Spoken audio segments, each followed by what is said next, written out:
I'd like to thank CTRL for inviting us, Anna Olson, Lindsay, Kehoe, everybody who helped make this possible, as well as Cheryl and our colleagues from the School of Ed, who are really the inspiration and pathbreakers in this regard in this area, as well as my colleagues from CAS who've joined us today.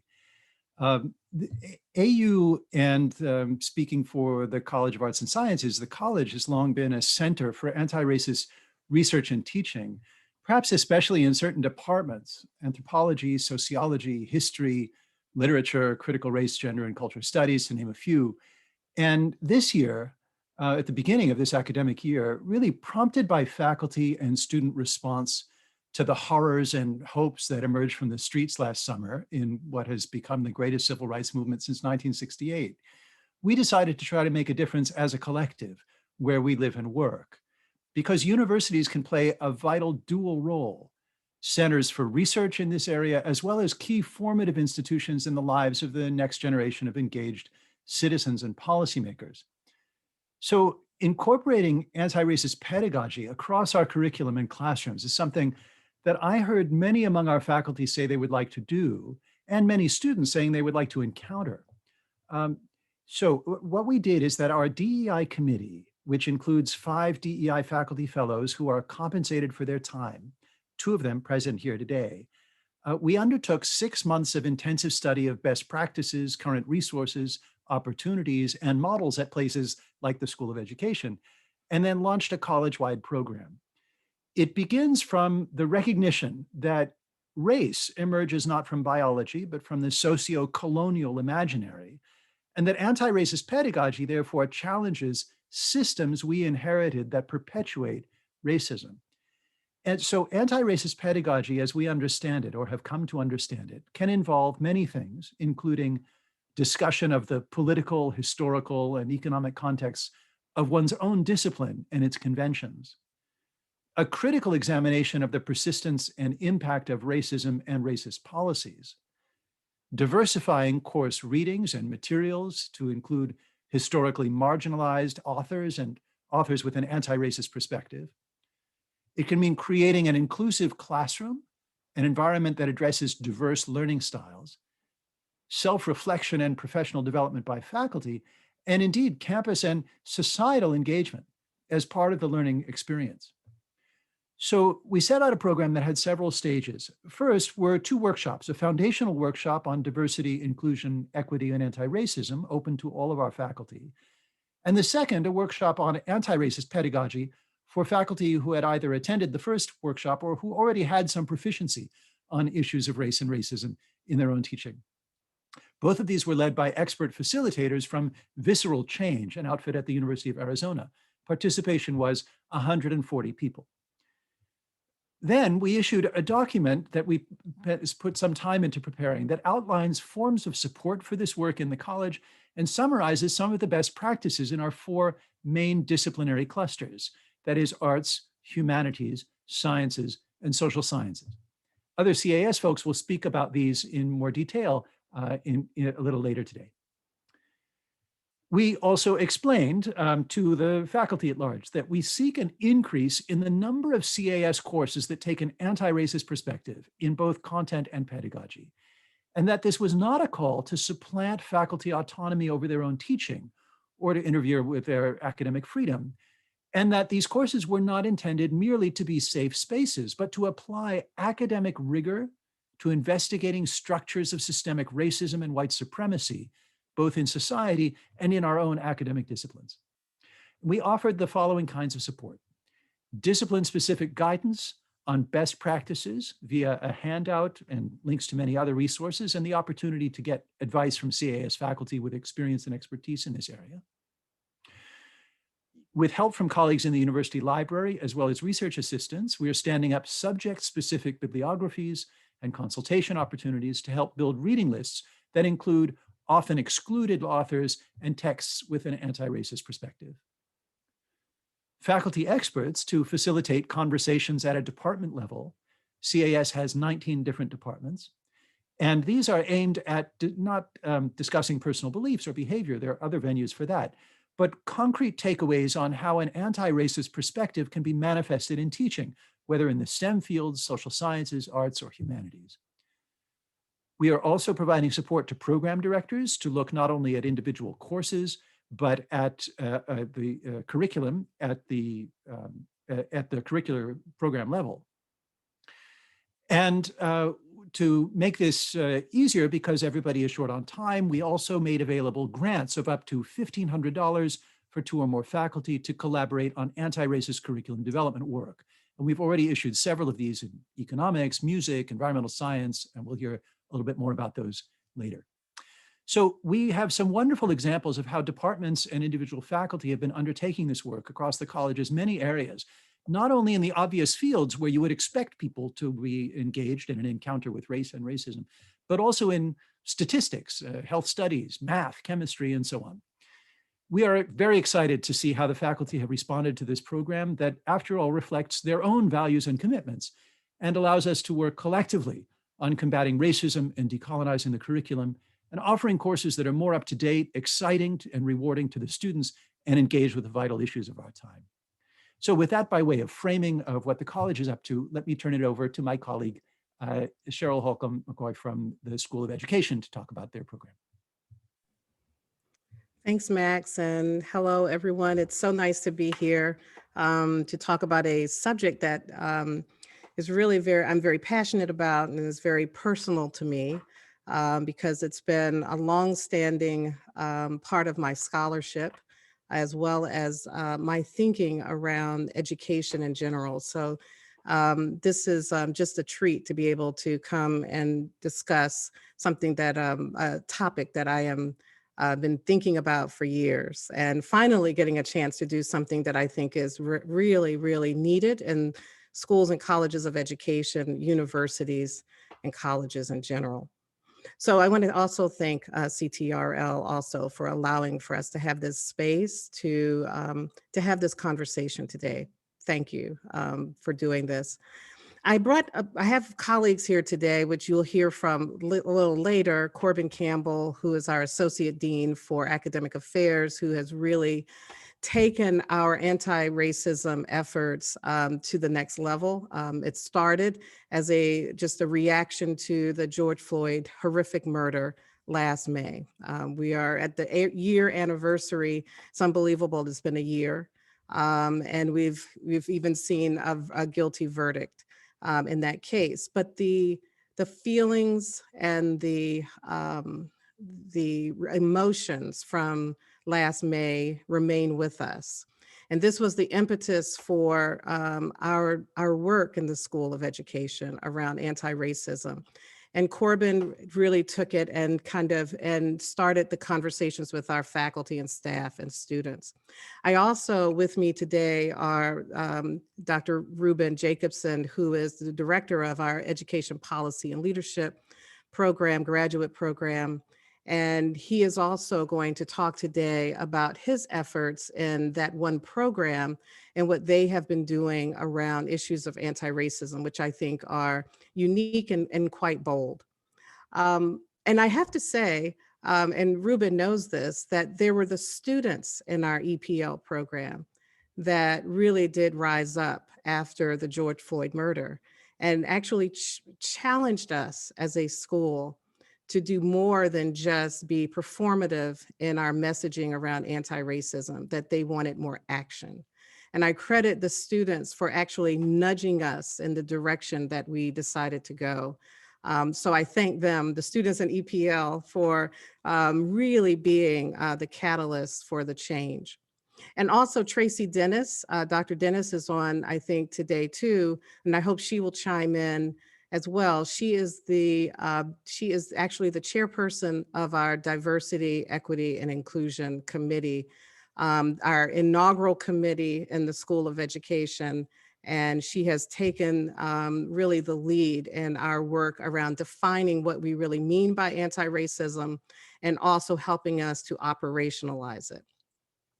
So all of this has come together, as I said, as a response to last May's events. But we all know that these events have been going on for a long, long time. And it became a part of this discussion about, well, what do we do, rather than what do we say, it became what do we do.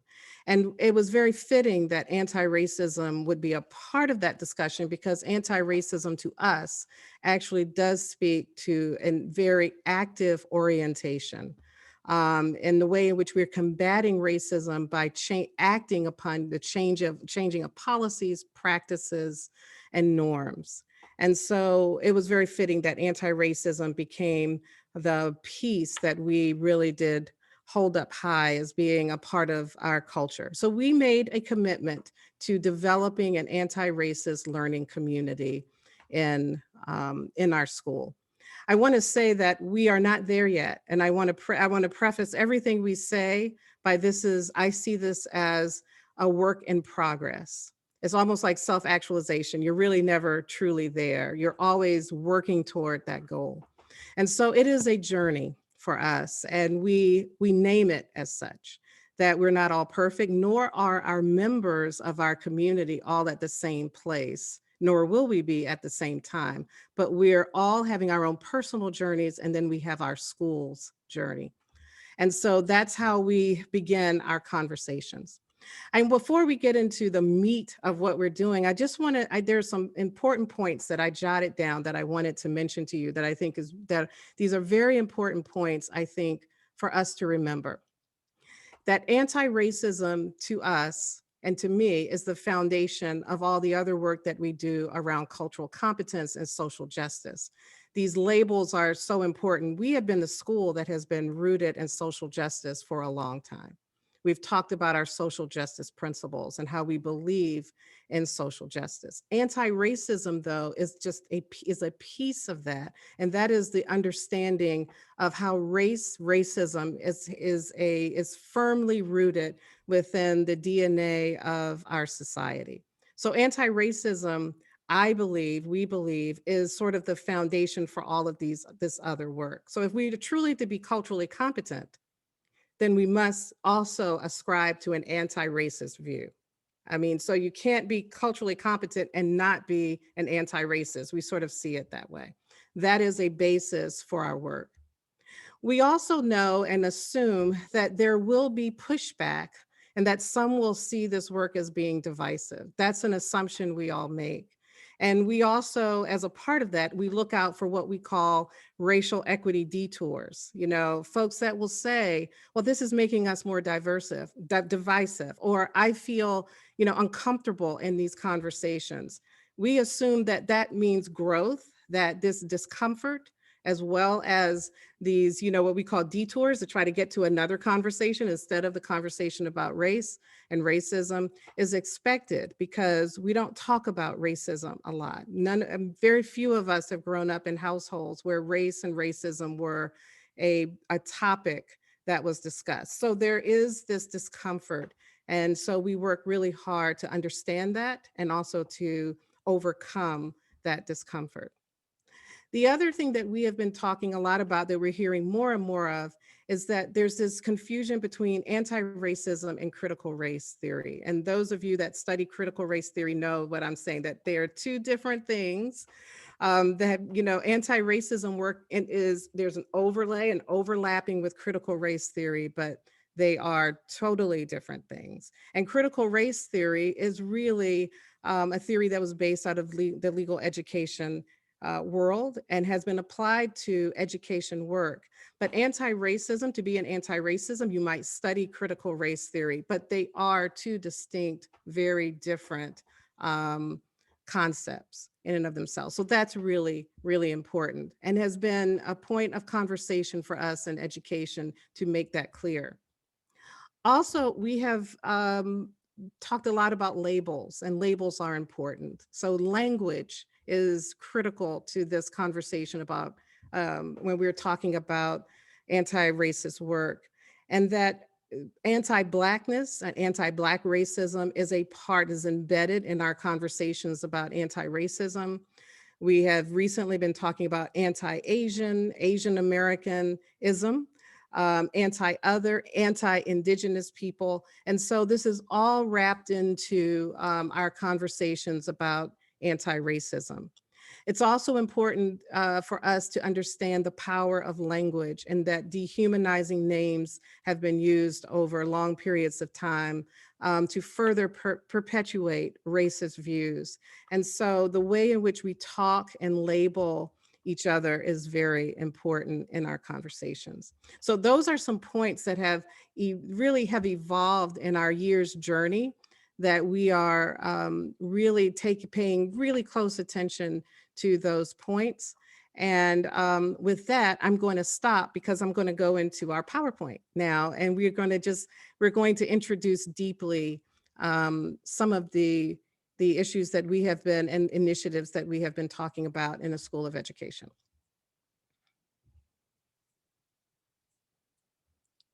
So with over the course of this year, and our DEI committee decided, obviously, that if we're going to be an anti-racist learning community, we must define what anti-racism is to us, and that we're all using a comprehensive definition of anti-racism that we all agree upon as a school.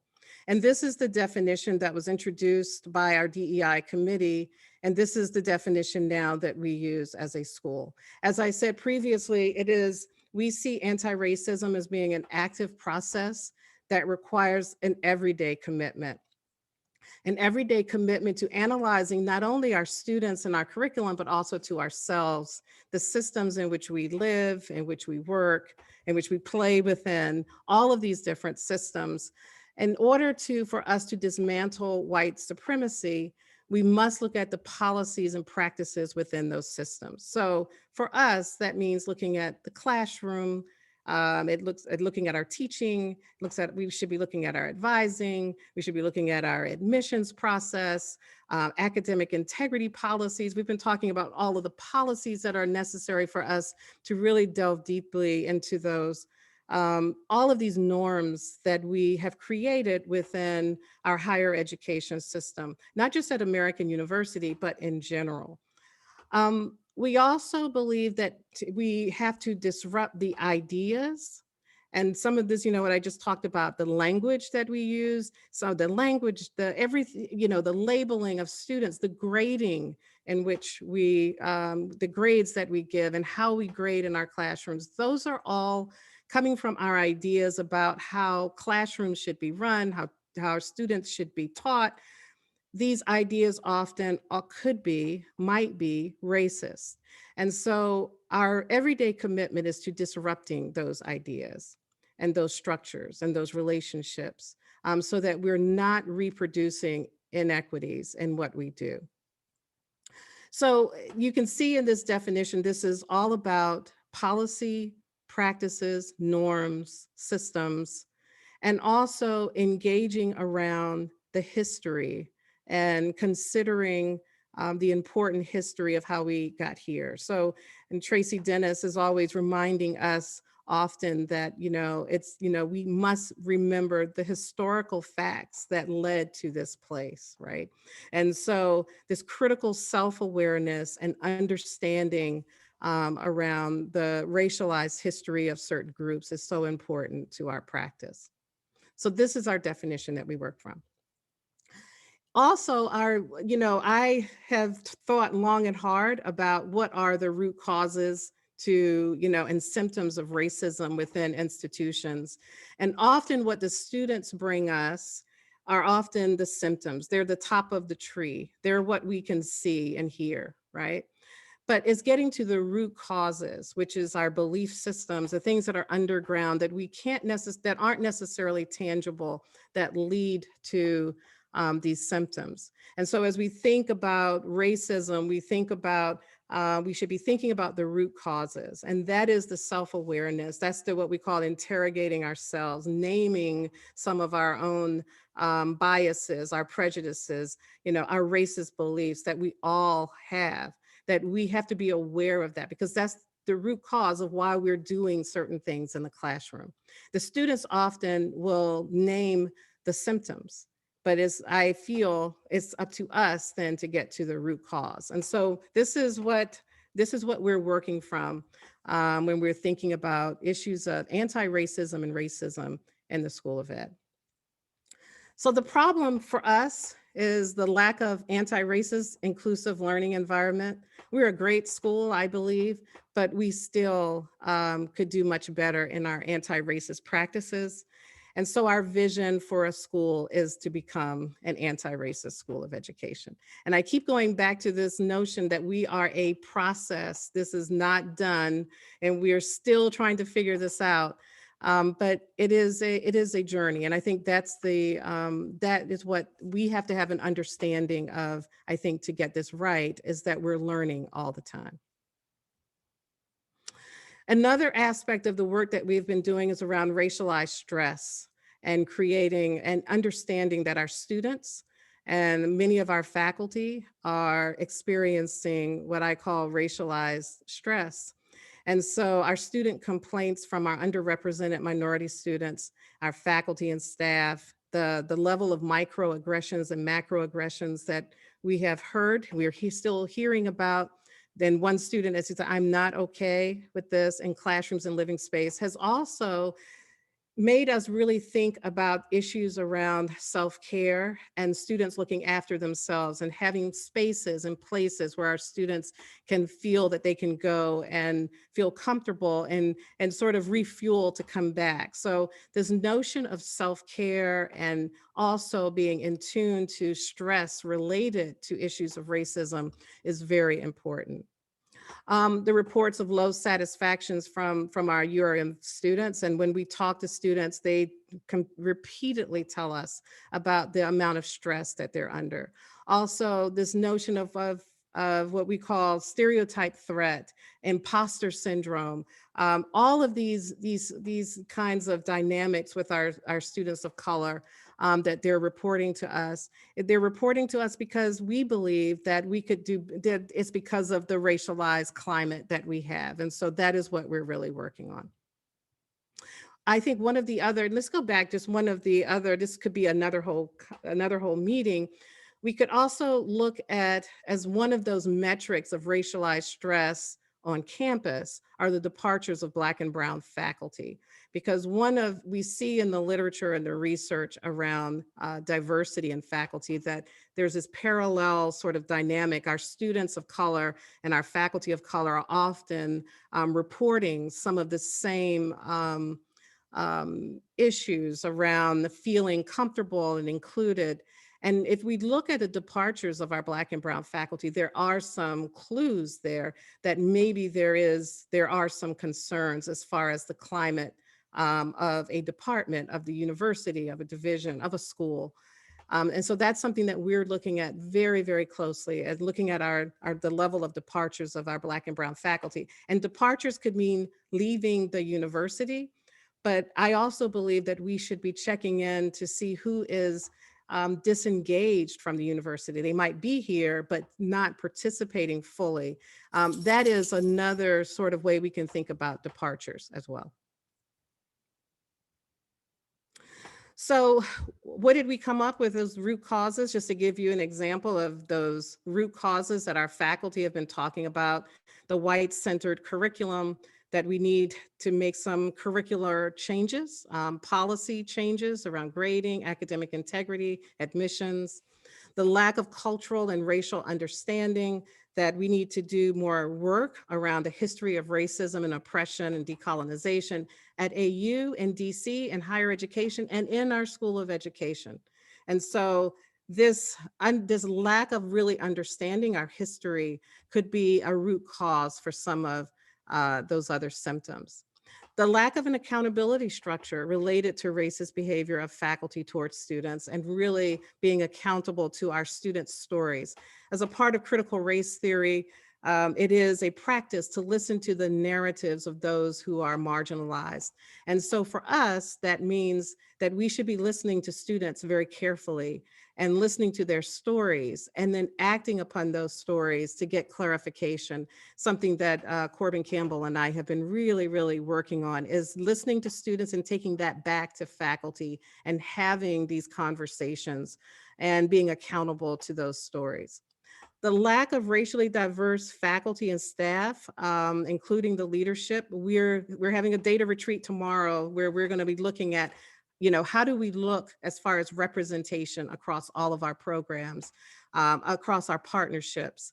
And so we notice that we have a lack of racially diverse faculty at different ranks and statuses within our school. And that is something that we're well aware of and we're working on. And the lack of authentic conversations, spaces for us to have these deep, often difficult conversations. So I'll turn it over now to Corbin. Thank you so much, Dean Holcomb-McCoy, for that wonderful description of the problem that we've been trying to tackle and the vision we're trying to create. And one of the things that we've discussed is that obviously this particular session is around anti-racist curriculum development. But in order to develop anti-racist curriculum, there's really a multifaceted and multi-level approach that needs to scaffold that curriculum development.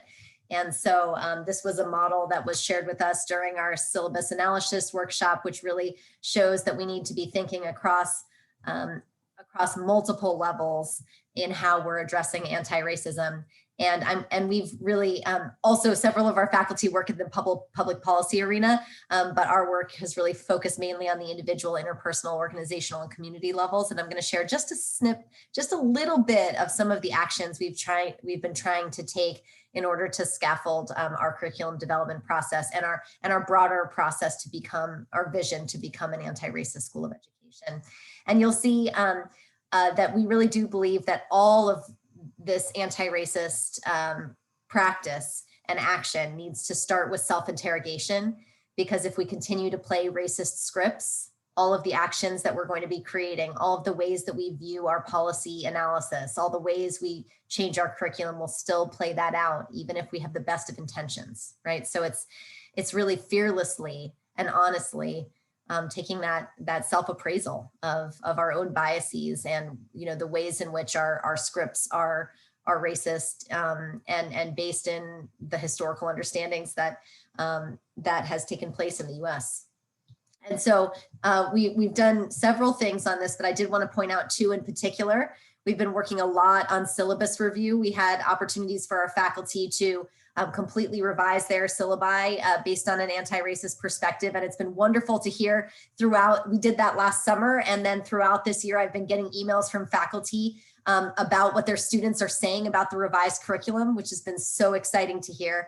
And the other thing that we did is we did hire an anti-racist pedagogy scholar to help support our faculty with one-on-one coaching around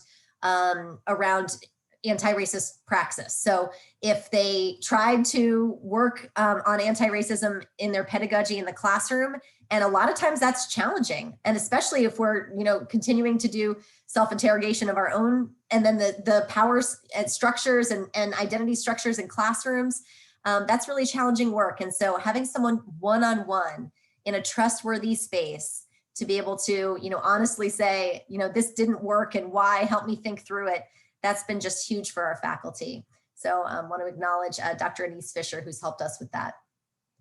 And certainly there's an interpersonal dimension, and we've had student groups. Dean Holcomb-McCoy mentioned that really so much of this work was based off of those student groups. They literally gave to us action items that they wanted us to work off of. And so we've been deeply listening and trying to make those changes.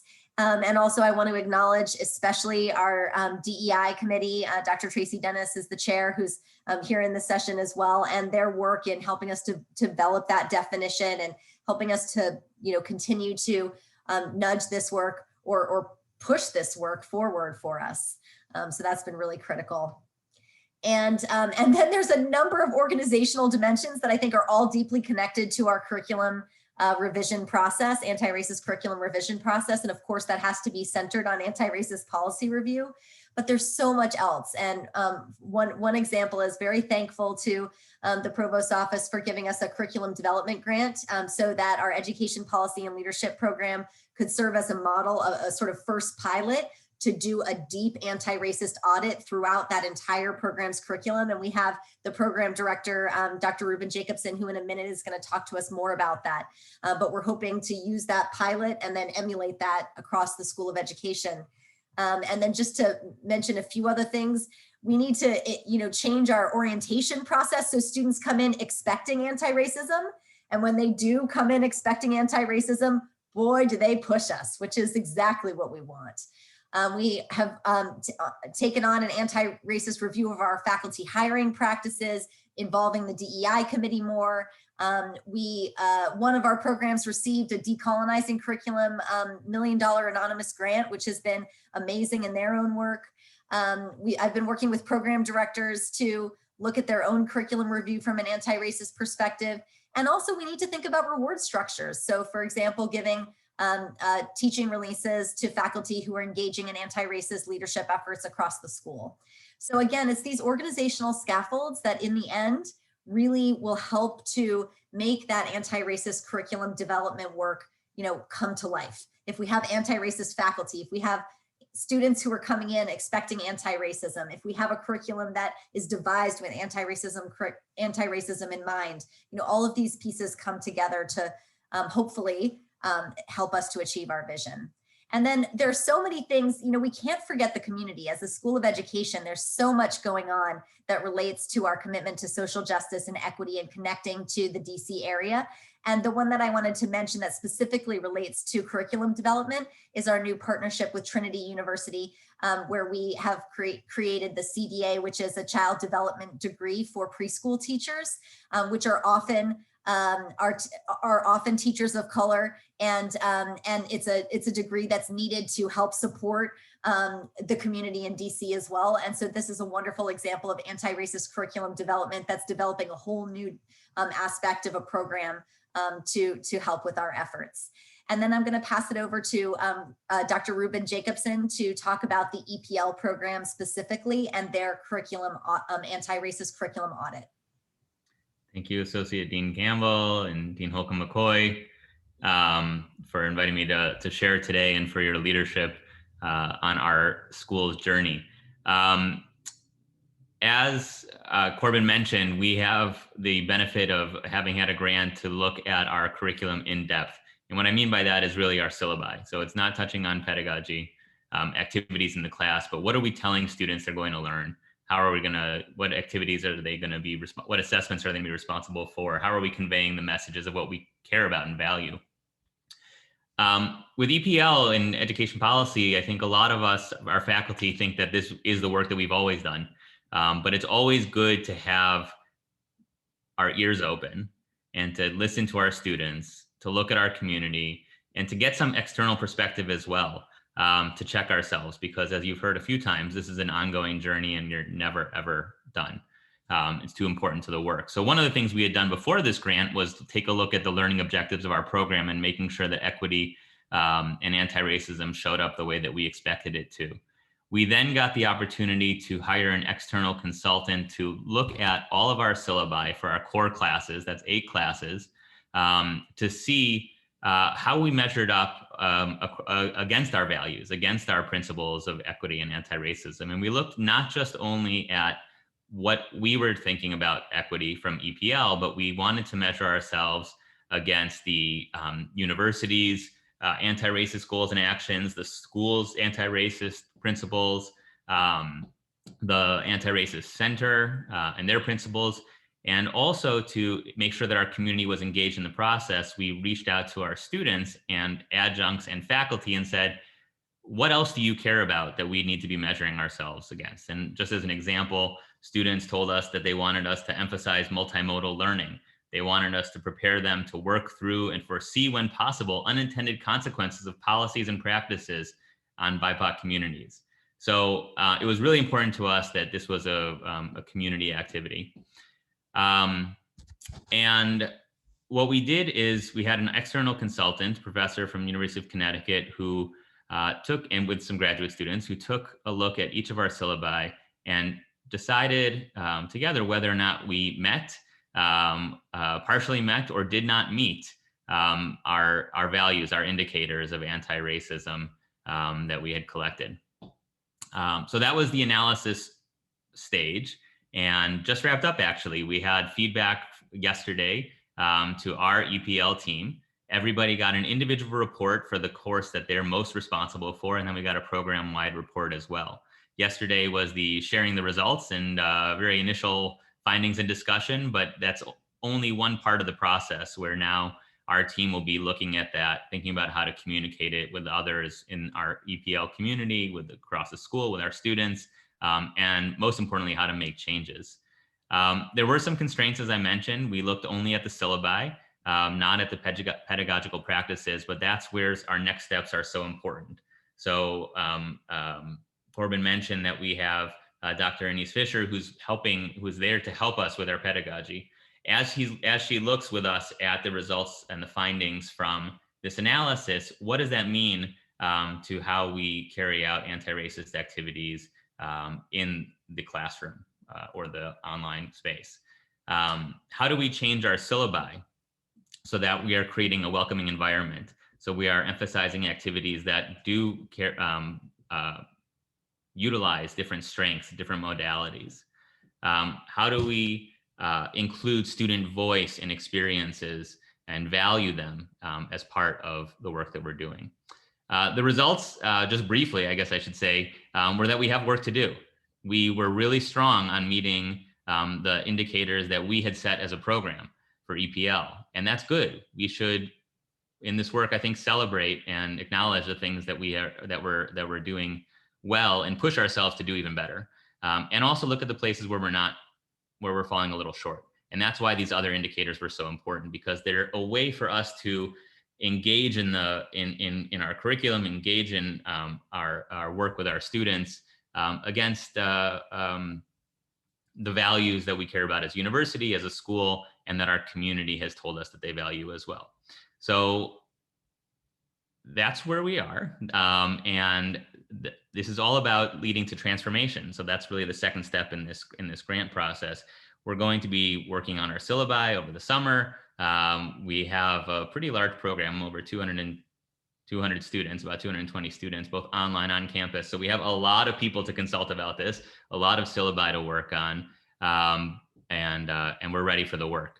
An important thing for us is going to be about how we're communicating and messaging this, how we're talking about our values, and then delivering on them as well in an authentic way. And then lastly, we want to be able to spread and scale this. So Corbin mentioned that this is sort of a pilot, but our program is deeply engaged in the work as a way to then set up training and support for the other programs in SOE, to be able to review their syllabi, to be able to help them make change so that it can impact what's happening with students. I think the most important lesson for all of this, as I said earlier and others have said, is that this is a journey. That's not an excuse. Sometimes it comes off sounding like an excuse. It's every day. It's like Dean Holcomb McCoy said in the anti-racist statement that we've developed as a university. It's an everyday practice. And we had our meeting yesterday as a team, and I talked to a student today who wanted to give me feedback about our anti-racist work. It's an everyday thing, and I'm really grateful to our team, to our leadership, for being committed to that.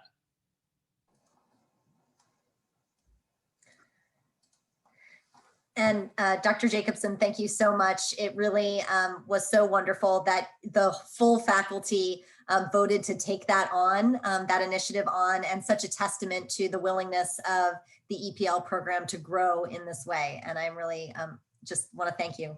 And lastly, before we pass off to CAS, our CAS colleagues, I just want to mention some of the interim and long-term possibilities of the fruits of our labor. And Dean Holcomb McCoy, please feel free to jump in as well if you would like to share on this point. Yeah, sure. I mean, thank you, Ruben and Corbin. I think the interim, the short-term outcomes that have been points of celebration for us are we've received anecdotal comments from students, particularly our Black and Brown students, who nudged us in the beginning that they thought things had gotten much better. And so that was really good to hear. And we were thankful for that. So we're constantly going back to our students to ask for how we're doing, improved climate. That's what so we've heard, and we have seen results that it is an improved perception of an increased climate for our Black and Brown students. The retention and hiring of Black and Brown faculty, we're continuing to hire more diverse faculty and retain them as well. That is so important. We continue to see our increased enrollments in our Summer Institute, particularly, in Ruben's program. He said he had 200 plus students. Students are coming because of the work that we're doing around anti-racism. I think that's really important. So we're seeing increased enrollments across the board, and more we're seeing in our professional development and all of our, what we call outside of our degree programs, we're seeing real attention to us and being called upon to help in partnerships. Our partnership with Trinity came about because, I believe, because of the work that we're doing in this space. And so we're a trusted partner because of this work. And I think that's a definite interim outcome. Increased reputation, we're also getting recognized for this work from our peers and other schools and colleges of education, and that's really exciting. Long term, we want to see increased retention continue of our students, of our faculty, and of our staff. We want to see our rankings, reflect this work that we're doing. Additional partnerships. We want, we're producing anti-racist alum, and we want to see them come back, and we want to continue to see the wonderful work that they're doing after they graduate. And we want to be perceived as a leader in the field, in this work. From our peers, and that has already begun, that we're hearing and receiving questions from our peers. How did you do this? How did you do that? That's a sign that we are leading in these efforts. And that's a lot of pressure for us as a school, but we enjoy that pressure because we really do believe in this work. So I'm going to stop right there and turn it over to my peers and the college. Thank you for your time, and thank you for the opportunity to be here.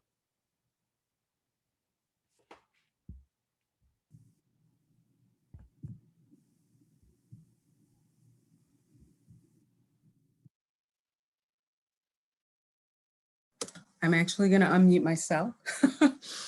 Thank you, Dean Holcomb-McCoy, and to your entire team for everything you've shared with us. I also want to let you know that your work is already extending well beyond the school and the folks you work with directly, because we have some graduate students in anthropology who are benefiting from working with a lot of your faculty who are committed to this work.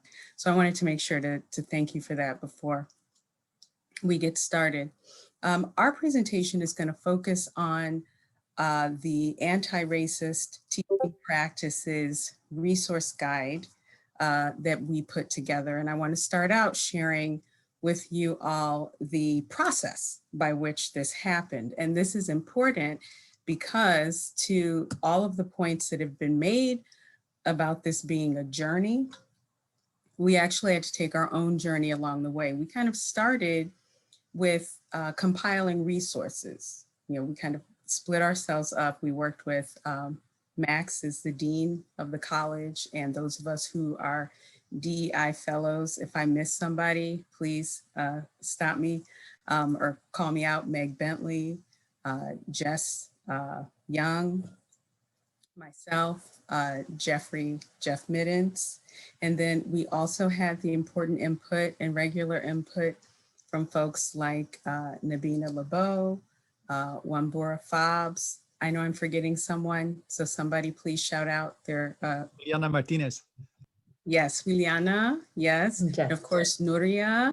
And I'm forgetting some posts. Janet. Thank you, and Janet. So I think that is everybody. I think I covered everybody. So we kind of divided labor according to the quadrant you see here. Some of us were kind of focused on the arts, some of us humanities, some of us sciences and social sciences. And going back to this journey piece, we started out compiling resources, just various resources.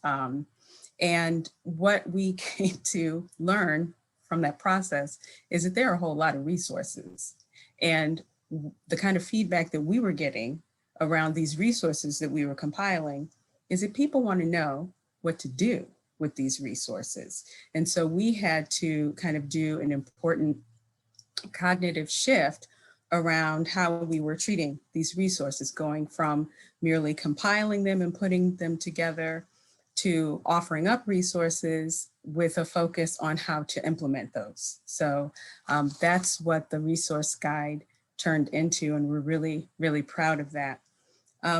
When it comes to the different sections of the resource guide, you'll notice that there are a lot of similarities or kind of common threads through each of the quadrants in terms of a commitment to creating a safe and equitable classroom environment, the structure, the actual structures of classes being equitable and anti-racist.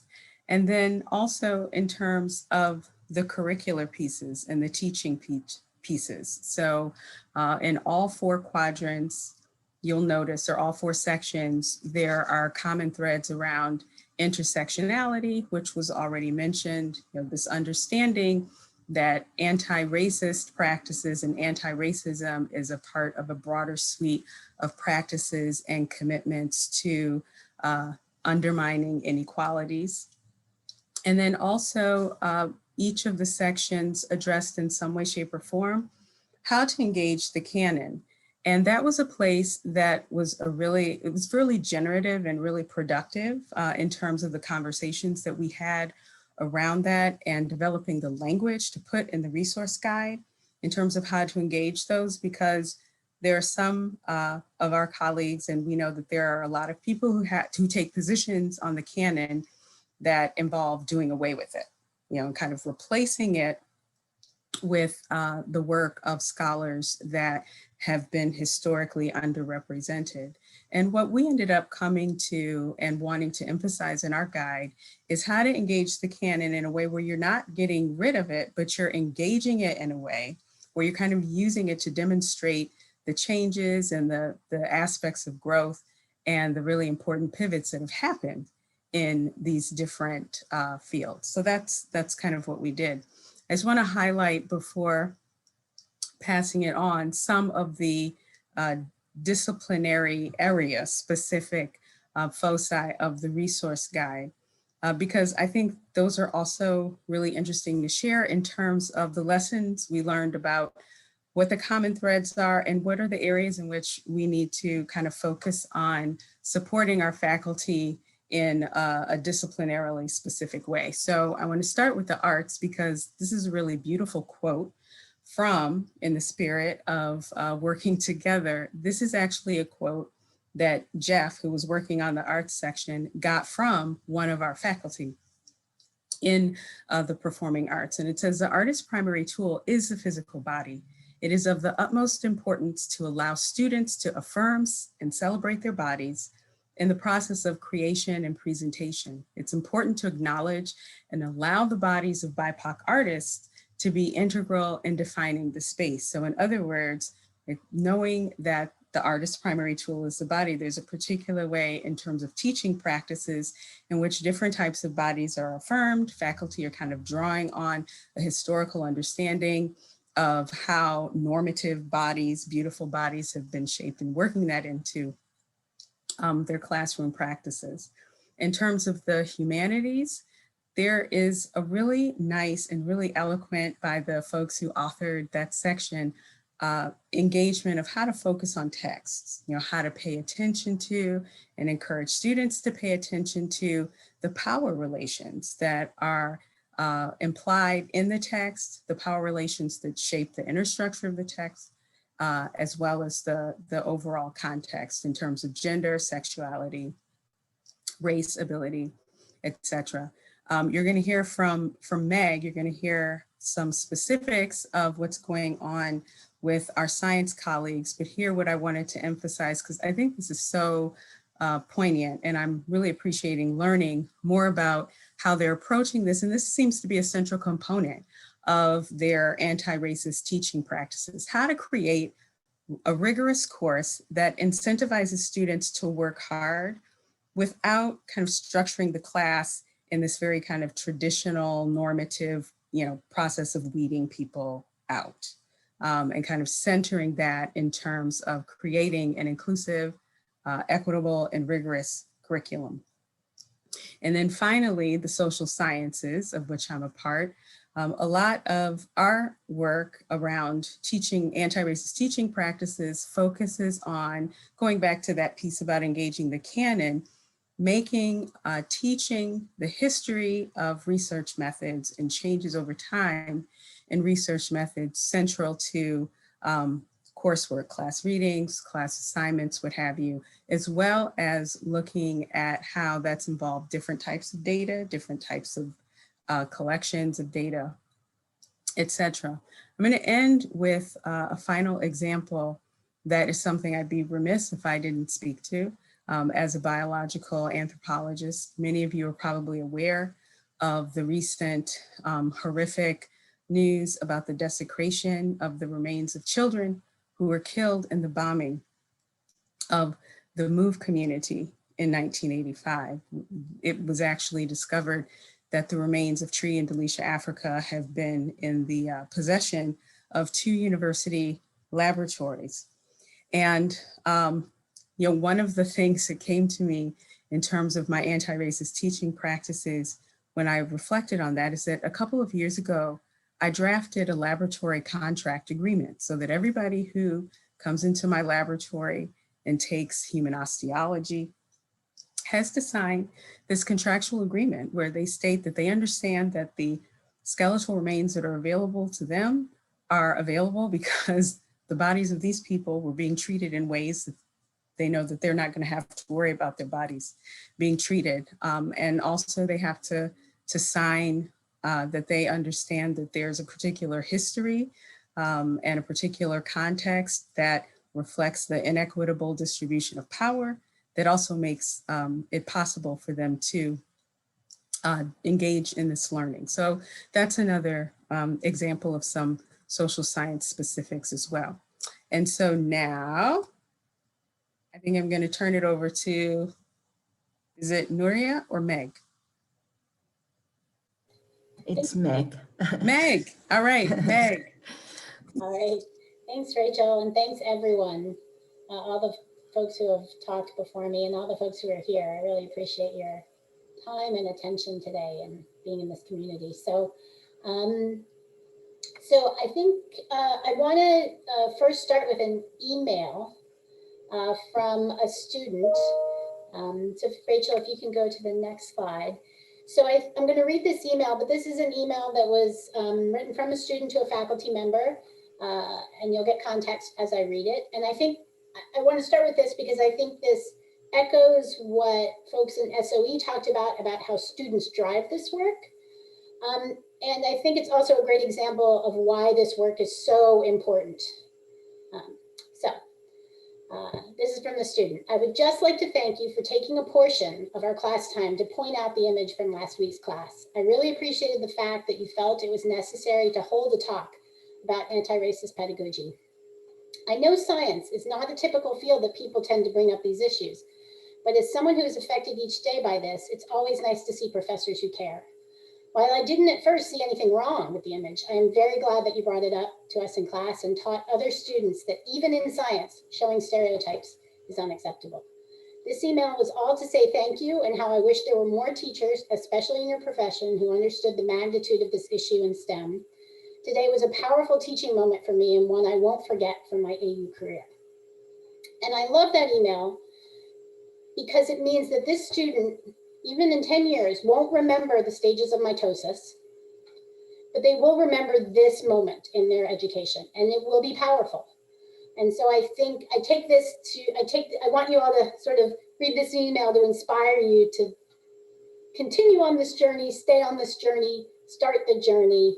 It's really critical, and our students really are interested in sort of going on the journey with you. So, and that's real, I didn't write that.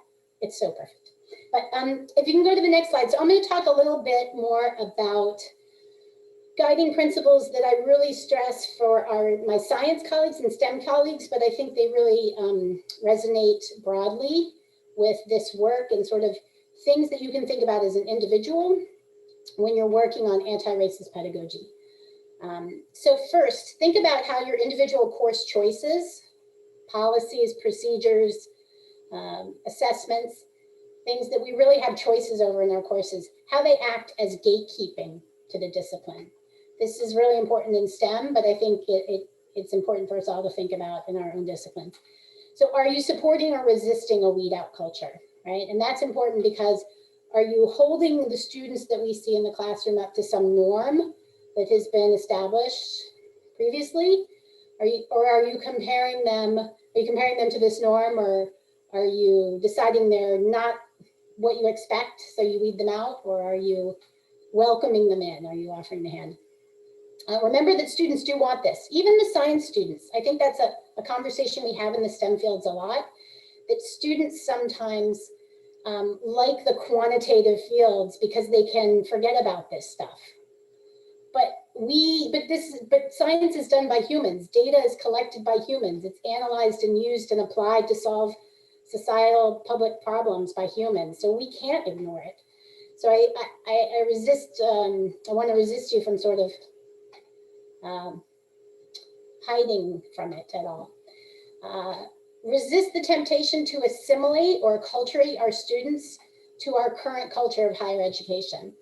I think, and I have sort of had this epiphany in the past couple of years that I'm very good at teaching my students how to navigate the current STEM culture.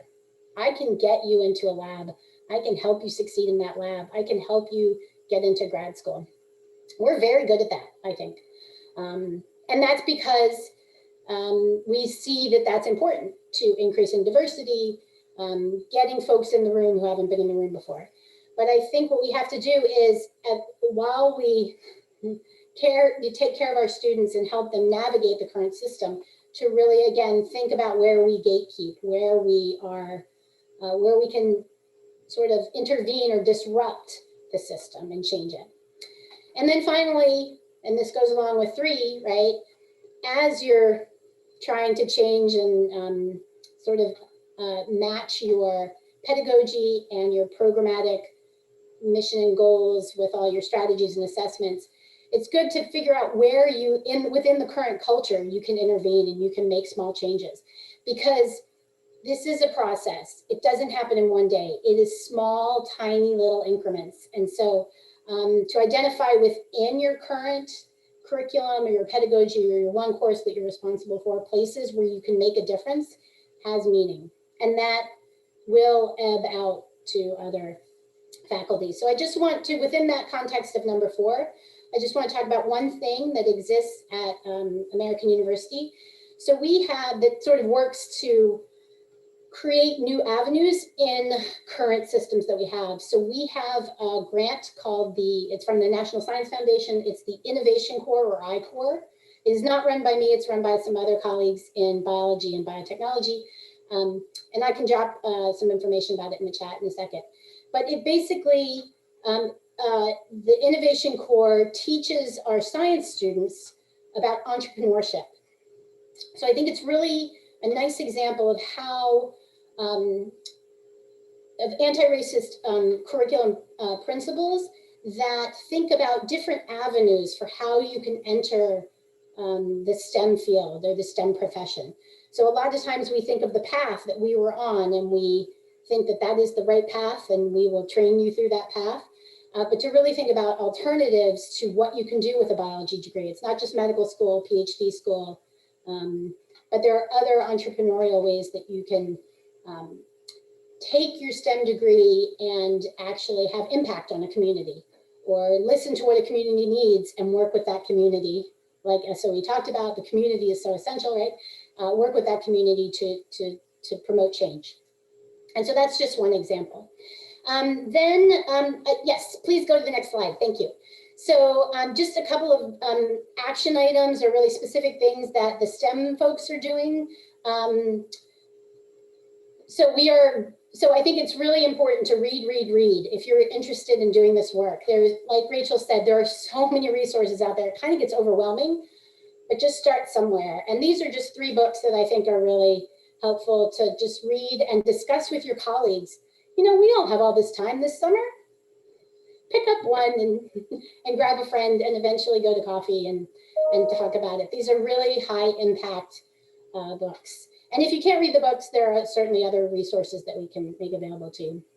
The STEM faculty are also starting a journal club to discuss published educational literature related to teaching and anti-racism in the STEM classroom. You're all welcome to join us if you would like. The first one is a paper on active learning in STEM classrooms and how active learning has actually been shown to close some of the achievement gaps we see between white students and underrepresented minorities in the STEM classroom.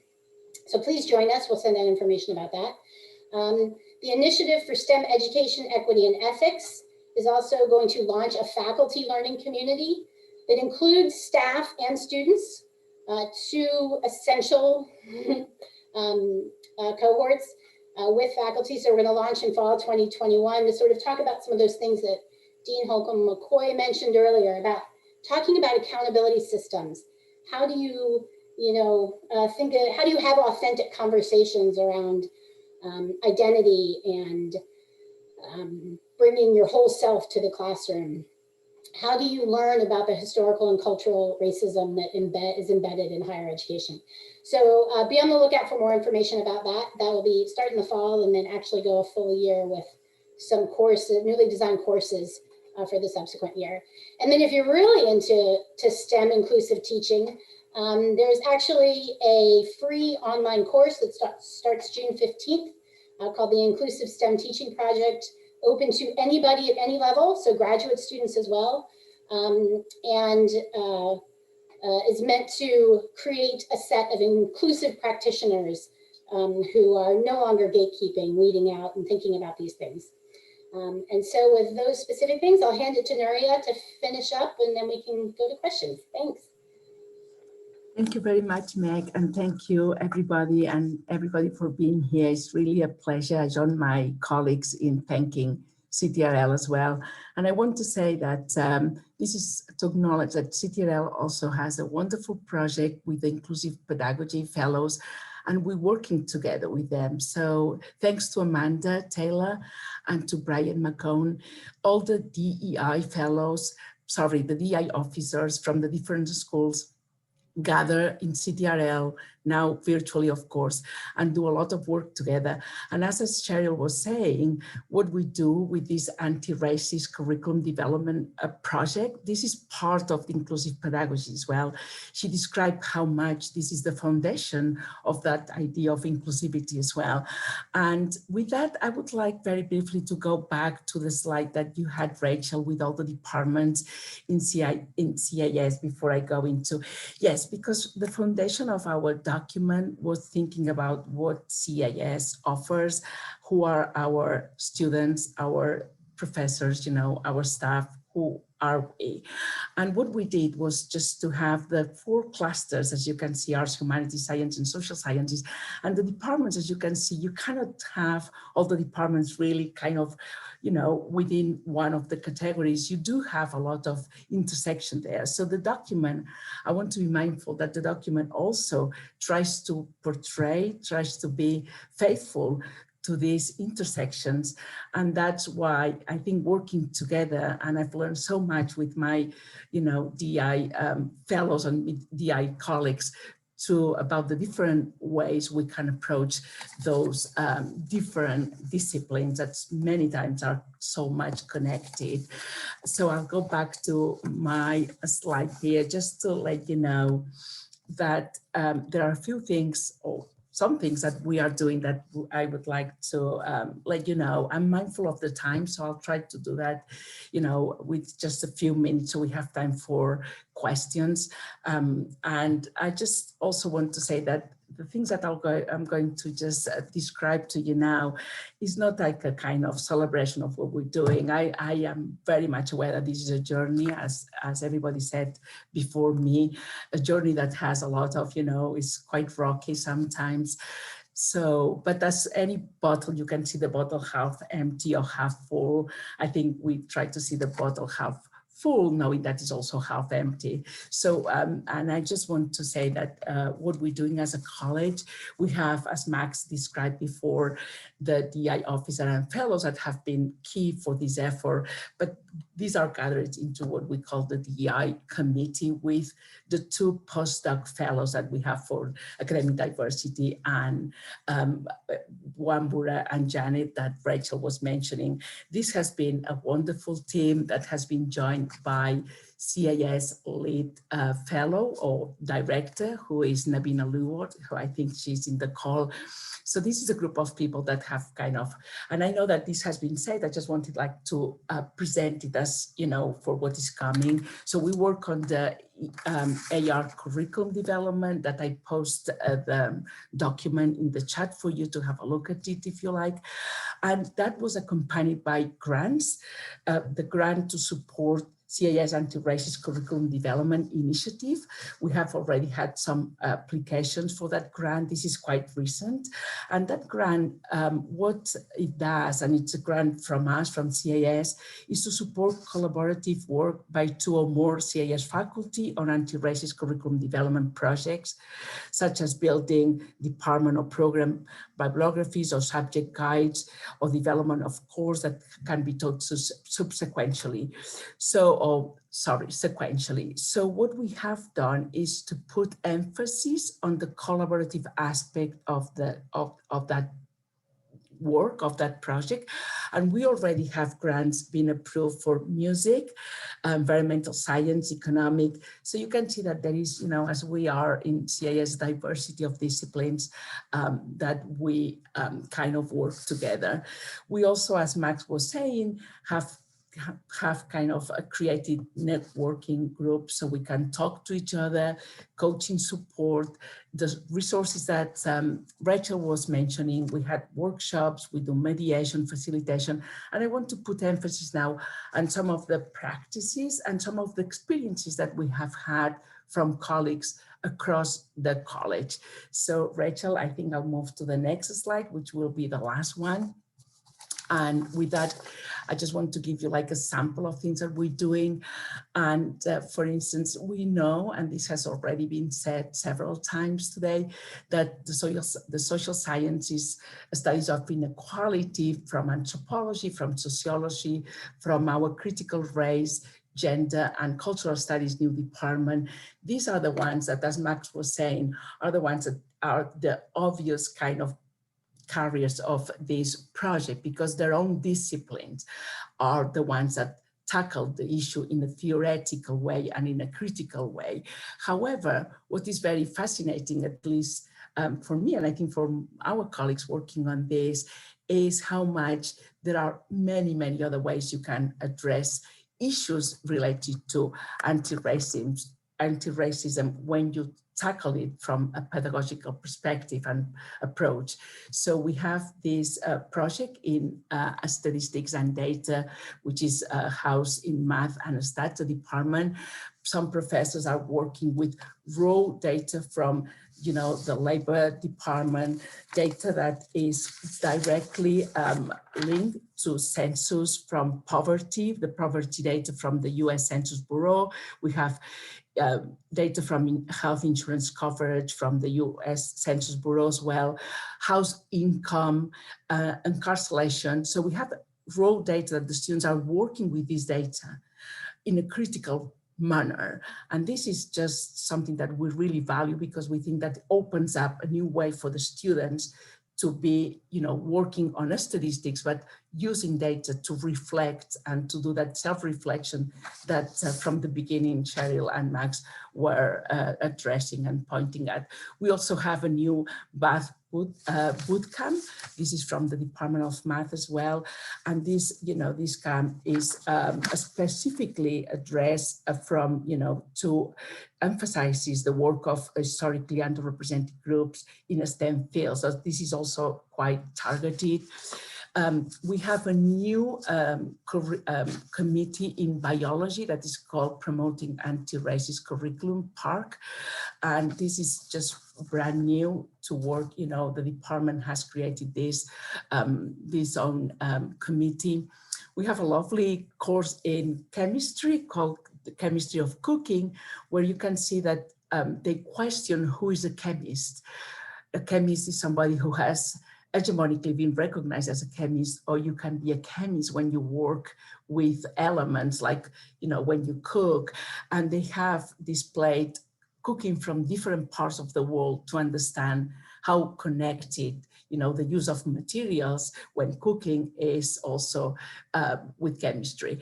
So chemistry also is a department that has worked quite a lot in trying to rename things, to be thinking about code switching and renaming. Rachel Burks has worked on this.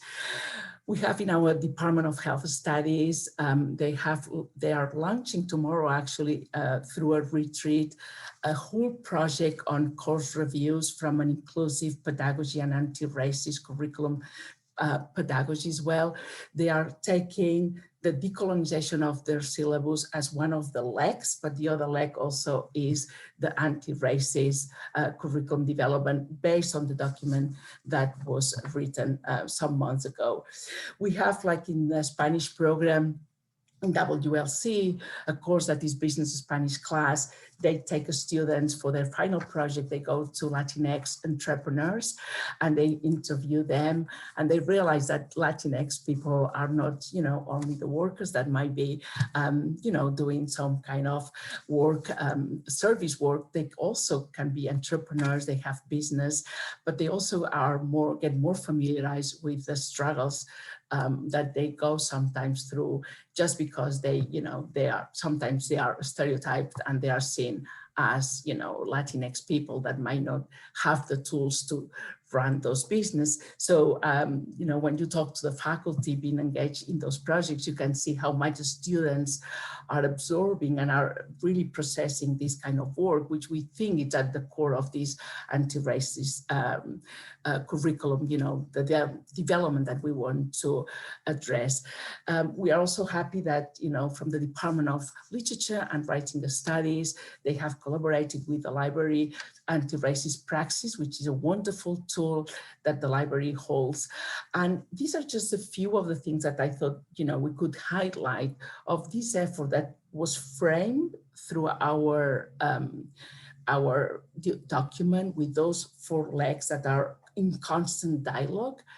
But then, it has this kind of more practical approach when faculty and departments have decided to put in practice some of these very meaningful experiences with the students. And as Meg was saying, and I'll finish with that and I'll pass it on to Max now for him to wrap up. What Meg was saying is key. You can see that at the end of the day, what we're doing is working for the students. The students are our driving force, but also our main kind of objective here. And with that, Max, I'll pass it on to you again, because it's already 2:15. Thank you. Yeah, thanks. And how about, that was wonderful to see what both schools are doing, and all of these details by way of examples to show, and this will be the entirety of my wrap up. There's no field in which anti-racist pedagogy cannot be implemented. And it's something that all of us can work on, and many of us have already begun to work on. There's no shame in being a beginner. And there's a real hunger out there, I think, for faculty, from the faculty, certainly from the students, but also from the faculty, to find new ways that they can get involved as well. So why don't we open the floor to questions for any of the panelists?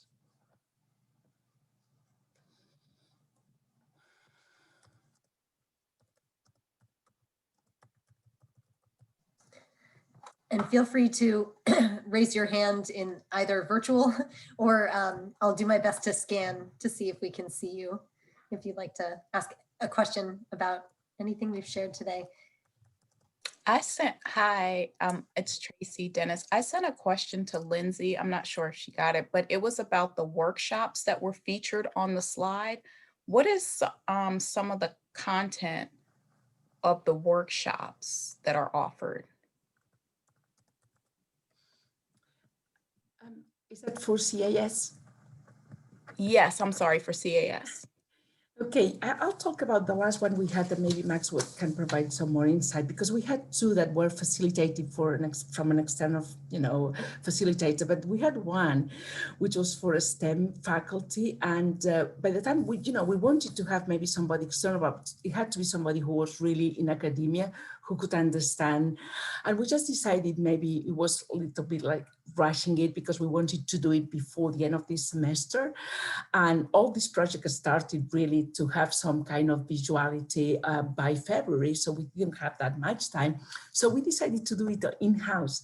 And I think it was really kind of a wonderful experience. We had, like we had today, we had Max and we had Meg and Rachel and Jess and many of the fellows involved in the project framing, and some of faculty in STEM framing the work that we are doing. And then we had what I described in about 3 minutes, just kind of brushing and going over those projects. We had the faculty doing those projects, explaining why they were doing those projects and what they meant. And it was absolutely interesting, to just binge. And then we had Meg again with these actionable items, and we had a great discussion of about 40 minutes. So this is the last workshop we had. So in a way, it's been like a mix of, external facilitation with an in-house one. I'm not sure whether I answer. I don't know whether anybody wants to add anything else. Just that it provided a venue for faculty to share in all innocence their questions about a process that for some of them was very new. For example, we had a question, well, this all sounds good, but I don't want to just lower my standards so that the students pass. And hearing that aloud was wonderful, because it gave us an opportunity to explain that that's not what we mean by anti-racist pedagogy, and that instead, when we work backwards from data to identify the classes where there is a high rate of disparity on the basis of self-identified race in D and F and withdrawal rates, that tells us something's wrong with the class, not with the students. But it may not be that the professor has a problem, that the professor needs to be shamed. On the contrary, it typically is either something in the way the course is structured, or a question of preparation. It may be the need for a prerequisite. It may be the kind of thing that can be addressed in a summer boot camp, which many of the departments now are looking to join math by starting up as well. Or one example is that there's increasing amounts of data showing from studies by people who work on STEM pedagogy, that in the kind of classic weed out courses where first generation students and historically underrepresented students tend to fail at higher rates, there's a simple exercise that faculty can do at the beginning of the semester to allow them to form friendships with one another. And that breaking down of the isolation correlates directly with improved success on the STEM work. And it doesn't take much time. It doesn't take time away from good teaching. It is good teaching practice. So those are the kinds of conversations that happen at those workshops. And they've been very, very productive as we've been doing them in the different departments. Maybe I'll just very briefly field a question that came from the chat about the DEI faculty fellows, how they're selected. Hey, we Max, put, yeah. I hate to cut across, but I just want to just inject, we talked about language and how important language is. I think even, and this is not to be critical of the math boot camp, but there's history behind the terminology boot camp. It was originally a place for in the penal system for for adolescents who were in the penal system, and we know how the history of the penal system and who those adolescents were in many societies. I just think, that in and of itself, how we name certain events within our university, that we have to be very careful about what we're naming things. Just want to just get out there. Thank you. This is an excellent example of why you want to get schools together with one another, and we'll be back to you for more information about that. And sorry. Go ahead. Rachel. Go, Corbin. Because I'm about to move on to another question. So please hop in. Okay, great. Because I also did want to just lift up that I think it's really interesting. And Dean Holcomb-McCoy at the beginning talked about something that there's a wonderful article we could send you about racial detours. But one of the detours that I know comes up a lot is this idea that anti-racism is opposed to rigor. that they're not together, that in fact, and actually, you know, it's interesting because I see this other question in the chat that I just want to lift up as well, about, you know, can I even do a research paper in an anti-racist way? And the answer is absolutely, right? So research, you know, research papers can be wonderfully anti-racist. And I bet you that we could pull, you know, for the faculty member asking that question, you know, could we get some examples of great, you know, anti-racist research assignments? And we could certainly pull those. But I do think it's really important that we, you know, to name that this idea that anti-racism can't be as rigorous. I think, you know, if for example, culturally relevant teaching, it requires rigor, right? It requires a focus on excellence and academic rigor, and holding of standards, the importance of holding up standards, the importance of seeing everybody as capable of meeting standards, and affirming that all Black and Brown and other BIPOC students, you know, can deeply meet standards, but that we need to, you know, sort of unpack and think through how all of those assignments could be done in a way that's anti-racist, and meet those standards simultaneously. So I just wanted to put that in as well. No, and it's a Absolutely. perfect segue because I was going to speak to that question. I asked Nabina ahead of time as one of the co-authors of the humanities section if she wanted to contribute to responding to that question, and she said yes. Thank you, Nabina. Uh-oh, can you? Sorry, I think just to echo what was just said, of course you can assign research papers, but think about how to do that in such a way that first off, maybe encourages students to engage with questions of race and racism in the actual research itself. So, you know, research papers that maybe actually have topically, you know, included in them some aspect of race and racism. But also think about like how you actually structure the assignment, right? So if, you know, the syllabus says, and final research paper due on the last day of class, and there's no lead up to it, and there's no sort of smaller assignments along the way that's really helping students and encouraging students to learn the different skills of a research project, you know, making some smaller scale assignments like, okay, this is how, I think most of you probably already do this, right? This is how you do a lit review. And let's think about how to do a lit review in a way that includes discussion of race and racism, includes authors from different racial backgrounds, right? If you think about in those different stages or parts of leading up to a research paper, how to make each stage anti-racist along the way, that can also encourage the assignment to be more in line with anti-racist principles and pedagogy. Thanks for that, Nabina. And I just want to acknowledge, this is wonderful. There's so many good questions coming forth. So I'm just going to go a little bit in the order that I'm seeing. So Rhonda, I saw your hand first, and then we'll go to Priya from the chat. Hi, thank you. Thank you so much for it's a lot of learning here. I have a question though about that we're here and we're interested in this topic, and we have a university-wide initiative on DI. What are some talking points for those who aren't interested? For those that are uncomfortable, how do we incentivize our faculty that don't think they need this or want this, who are not on this call?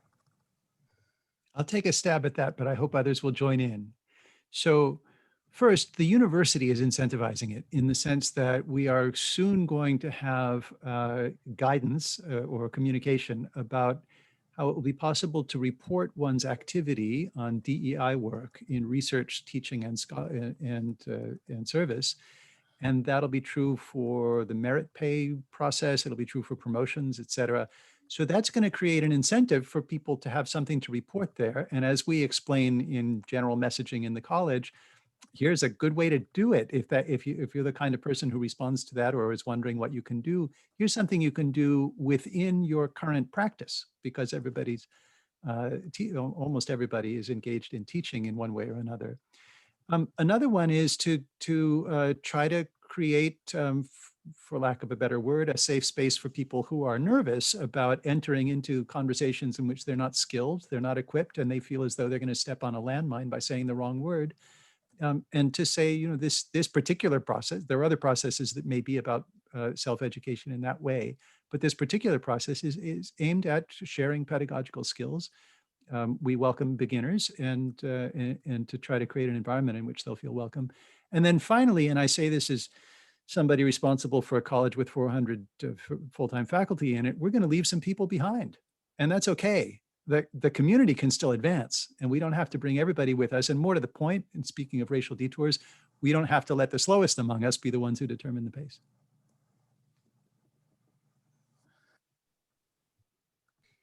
I think that was a wonderful answer, Max. And I would also just echo that one of the things that started to happen in SOE that's been really exciting to me is that I feel like when we were starting these efforts, there was, a small group who were already committed to these efforts before we started, who were the ones really, sort of pushing us forward. And then the other, the faculty at large, there's been a change. I feel like the folks who are now sort of signing up for different things, it's no longer the choir, right? It's really, it's folks who I think are feeling a little left behind if they're not in the mix. So I think the other thing that is really important is that if we develop cultures that affirm anti-racism and cultures that make anti-racism normative, then that, in higher education, as faculty, we care deeply about collegiality and the importance of collaboration as faculty colleagues. And I think if we develop that kind of culture, then bringing folks along from that collegial perspective works well.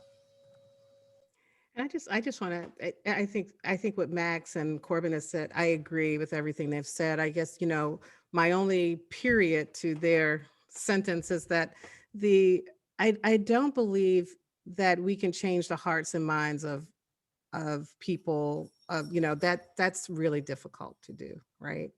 And so I think our efforts it's more beneficial to put more effort into those who are on board that want to know more, to invest there, and to also invest in the new people we're bringing on board.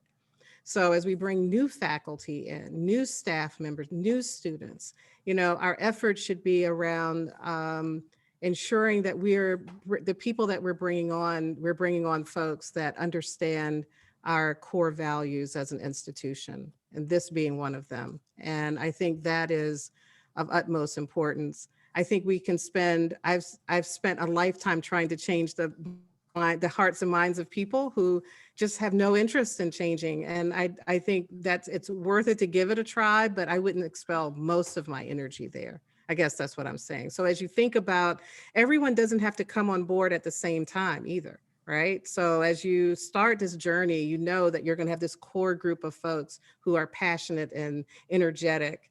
And then others come on, and as Max said, some are just going to choose a different train. And, over time, I think those folks will be outnumbered, and the institution will take on the core values that it has set out to take on. So it's a process.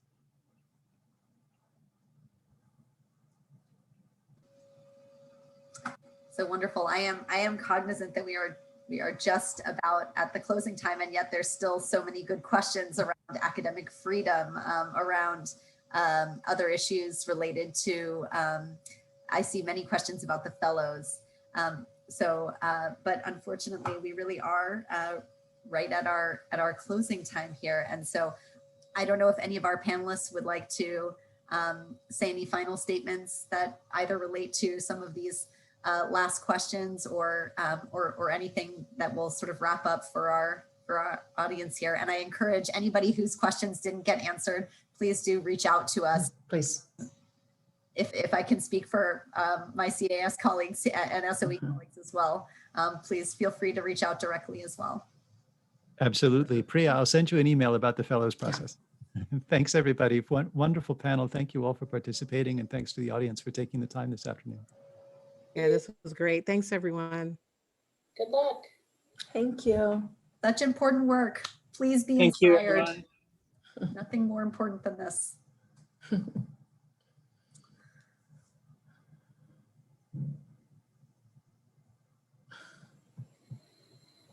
I got to skedaddle and go to my next driving change thing. Thanks, guys. Thank you. Thanks, I'll see you Meg. soon. Thank you. Bye-bye.